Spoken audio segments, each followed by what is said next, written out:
Hello friends, എല്ലാവർക്കും പുതിയൊരു വീഡിയോയിലേക്ക് സ്വാഗതം. ഇന്നത്തെ കഥയിൽ രാധിക വരുണിന് തലയിൽ പൊടിയൊക്കെ ഇട്ട് കൊടുക്കുകയാണ്. ജലദോഷമൊന്നും ഉണ്ടാകാൻ പാടില്ല എന്നൊക്കെ പറഞ്ഞിട്ട് നാളെ ജോലിക്ക് പോകണ്ടേ എന്നൊക്കെ പറയുന്നു. രാധിക പറയുന്നുണ്ട്, വരുൺ ഒരുപാട് ക്ഷീണിച്ച് കാണത്തില്ലേ, എന്തായാലും പോയി കിടന്നുറങ്ങാനെന്നൊക്കെ പറയുന്നു. വരുൺ അപ്പോൾ പറയുന്നുണ്ട്, അതിന് ഞാൻ ചുമട് ചുമക്കാനൊന്നും അല്ലല്ലോ പോയതെന്ന്. വരുൺ പറയുന്നുണ്ട്, എവിടെ പോയാലും ശത്രുക്കളാണെന്നൊക്കെ. രാധിക അപ്പോൾ പറയുന്നുണ്ട്, ജാതകമൊന്ന് നോക്കിയാലോ എന്ന്.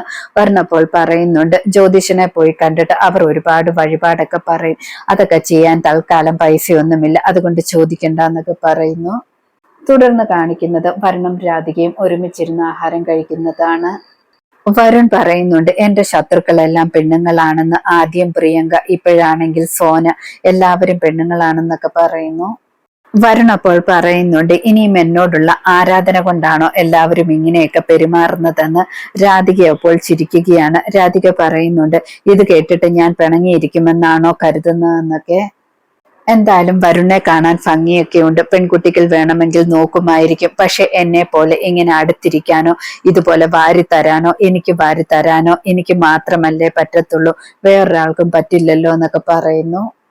വരുൺ അപ്പോൾ പറയുന്നുണ്ട്, തന്റെ വാക്കുകൾ ഭയങ്കര അപാരം തന്നെയാണ്. ഈ വാക്കുകളാണ് സോഷ്യൽ മീഡിയയിലൊക്കെ എടുത്തിടേണ്ടത്. ഇങ്ങനെയും പെൺകുട്ടികൾ ഉണ്ടോ എന്നൊക്കെ എല്ലാവരും അതിശയിച്ചു പോകുമെന്നൊക്കെ പറയുന്നു. രാധിക പറയുന്നുണ്ട്, ഓഫീസിൽ എന്തെങ്കിലും പ്രശ്നമുണ്ടെങ്കിൽ ഞാൻ അങ്ങ് വരുമെന്നൊക്കെ. വരുൺ അപ്പോൾ ചിരിച്ചുകൊണ്ട് വന്നോളാം എന്നൊക്കെ പറയുന്നു. തുടർന്ന് കാണിക്കുന്നത് ശങ്കർജിയാണ്. ശങ്കർജി ആശ്രമത്തിലുള്ള എല്ലാവരോടുമായിട്ട് ചോദിക്കുന്നുണ്ട്, ഈ പ്രാവശ്യം ഓണാഘോഷം എങ്ങനെയൊക്കെ ആക്കണമെന്ന്, എന്തെങ്കിലും സജഷൻ ഉണ്ടോ എന്നൊക്കെ ചോദിക്കുകയാണ്. ഊർമിള എപ്പോൾ പറയുന്നുണ്ട്, എല്ലാ പ്രാവശ്യവും നമ്മൾ ഓണാഘോഷം നന്നായിട്ടാണല്ലോ ആഘോഷിക്കുന്നതെന്നൊക്കെ. കൂടെയുള്ള വേറൊരു സ്ത്രീ പറയുന്നുണ്ട്, കഴിഞ്ഞ പ്രാവശ്യം സദ്യ മാത്രമായിരുന്നു പ്രശ്നമെന്നൊക്കെ. ശങ്കർജി അപ്പോൾ പറയുന്നുണ്ട്, ഈ പ്രാവശ്യം നമ്മൾക്ക് ആറ്റുവാശ്ശേരി സദ്യ ഓർഡർ ചെയ്യാമെന്ന്. അന്ന് ഞാൻ ഹോസ്പിറ്റലിൽ വെച്ച് ഒരു പെൺകുട്ടിയെ പരിചയപ്പെട്ടിരുന്നില്ല രാധിക. അന്ന് ആ കുട്ടിയെ കുറിച്ച് കൂടുതലൊന്നും അറിയത്തില്ലായിരുന്നു. പക്ഷെ ഇന്ന് ഒരു ഇന്റർവ്യൂ കണ്ടിരുന്നു. അത് കണ്ടപ്പോഴാണ് ആ കുട്ടിയെ കുറിച്ച് കൂടുതൽ മനസ്സിലായെന്നൊക്കെ പറയുന്നു. നല്ല നന്മ നിറഞ്ഞ ഒരു പെൺകുട്ടിയാണ്. ആ പെൺകുട്ടിക്ക് ഒരു സഹായമാകുമെങ്കിൽ ആകട്ടെ എന്നൊക്കെ പറയുന്നു. ശങ്കർജി ഊർമിളയോട് പറയുന്നുണ്ട്, സദ്യയുടെ ഡീറ്റെയിൽസ് ഒക്കെ ഊർമിള തന്നെ വിളിച്ച് ആ കുട്ടിയോട് സംസാരിക്കണമെന്നൊക്കെ. തുടർന്ന് കാണിക്കുന്നത് രാധികയുടെ അടുത്തേക്ക് രാധികയെ സഹായിക്കുന്ന ചേച്ചിമാർ വരുന്നുണ്ട്. ചേച്ചിമാർ പറയുന്നുണ്ട്, സോഷ്യൽ മീഡിയയിൽ ആ പയ്യൻ വീഡിയോ ഇട്ടതിന് ശേഷം ആൾക്കാരൊക്കെ നന്നായിട്ട് പെരുമാറുന്നുണ്ടെന്ന്. ചേച്ചിമാർ പറയുന്നതൊക്കെ കേട്ടിട്ട് രാധികയ്ക്കും സന്തോഷമാകുന്നു. രാധികയ്ക്ക് അപ്പോൾ ശങ്കർജിയുടെ കോൾ വരുന്നുണ്ട്. രാധിക അപ്പോൾ ചോദിക്കുന്നുണ്ട്, അമ്മയ്ക്ക് സുഖമല്ലേ എന്നൊക്കെ. ശങ്കർജി അപ്പോൾ പറയുന്നുണ്ട്, അമ്മയ്ക്ക് ഒരു കുഴപ്പവുമില്ലെന്ന്. മോളെ കുറിച്ചുള്ള ഒരു വീഡിയോ സോഷ്യൽ മീഡിയയിൽ കണ്ടു. മോളുടെ മനസ്സിനെ സമ്മതിക്കാതെ പറ്റത്തില്ല. എല്ലാവർക്കും ഒരു ഉപകാരിയായി നല്ല മനസ്സുള്ള കുട്ടിയാണല്ലോ എന്നൊക്കെ പറഞ്ഞ് ശങ്കർജി രാധിക ഒരുപാട് പ്രശംസിച്ച് സംസാരിക്കുന്നുണ്ട്. രാധിക എല്ലാത്തിനും നന്ദി പറയുന്നു. ശങ്കർജി പറയുന്നുണ്ട്, ഇവിടെ ഈ ആശ്രമത്തിൽ ഈ പ്രാവശ്യത്തെ ഓണസദ്യ ആറ്റുവാശ്ശേരിയിലെ സദ്യ ആക്കാമെന്നാണ് കരുതിയിരിക്കുന്നത്. 200 സദ്യ വേണമെന്ന് പറയുന്നു.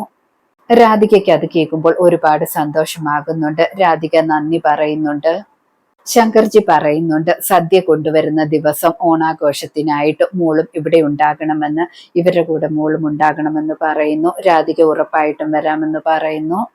ശങ്കർജി പറയുന്നുണ്ട്, സദ്യയിൽ എന്തൊക്കെ ഐറ്റം വേണമെന്നും എങ്ങനെയാണെന്നും ഒക്കെ പറഞ്ഞിട്ട് ഊർമിള ഫോൺ ചെയ്യുമെന്ന്, പകുതി എമൗണ്ട് ഇപ്പൊ തന്നെ അയച്ചു തരാമെന്നും പറഞ്ഞിട്ട് ശങ്കർജി ഫോൺ വെക്കുന്നു.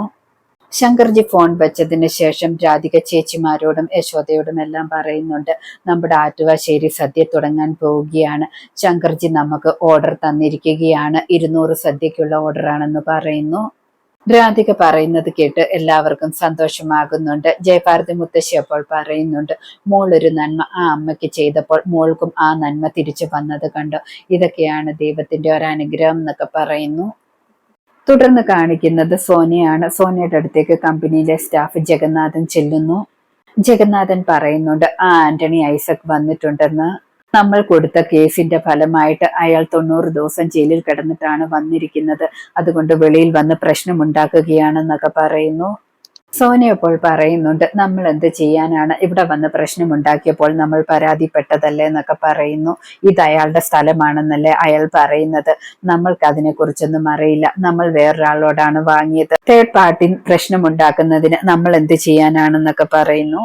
സെക്യൂരിറ്റിയോട് പറഞ്ഞിട്ട് അയാളെ ഓടിച്ചു വിടാനെന്ന് പറയുന്നു. പെട്ടെന്ന് സോന പറയുന്നുണ്ട്, അല്ലെങ്കിൽ അത് വേണ്ട, ആ വരുണ്ട ക്യാബിലേക്ക് പറഞ്ഞു വിടാനെന്ന് പറയുന്നു. വരുൺ എല്ലാ പ്രശ്നങ്ങളും പരിഹരിക്കാൻ ഭയങ്കര മിടുക്കനാണെന്നല്ലേ പറയുന്നത്, അവന് തന്നെ ആ പണി കൊടുക്കാനെന്നൊക്കെ പറയുന്നു. ആന്റണി ഐസക് പ്രശ്നമുണ്ടാക്കുന്ന സമയത്ത് അവിടേക്ക് ജഗന്നാഥൻ ചെല്ലുന്നു. ജഗന്നാഥൻ പറയുന്നുണ്ട്, നിങ്ങളുടെ പ്രശ്നം പരിഹരിക്കാൻ വേണ്ടി ഞങ്ങളുടെ മാനേജറുടെ അടുത്തേക്ക് ചെല്ലാനെന്ന്. അയാൾ അപ്പോൾ ഭയങ്കരമായിട്ട് പ്രശ്നമുണ്ടാക്കുന്നുണ്ട്. ഞാൻ ജയിലിലാണ് കിടന്നത്, നിങ്ങൾക്കറിയുമോ, നിങ്ങൾ കാരണമാണെന്നൊക്കെ പറഞ്ഞ് ബഹളം വെക്കുന്നു.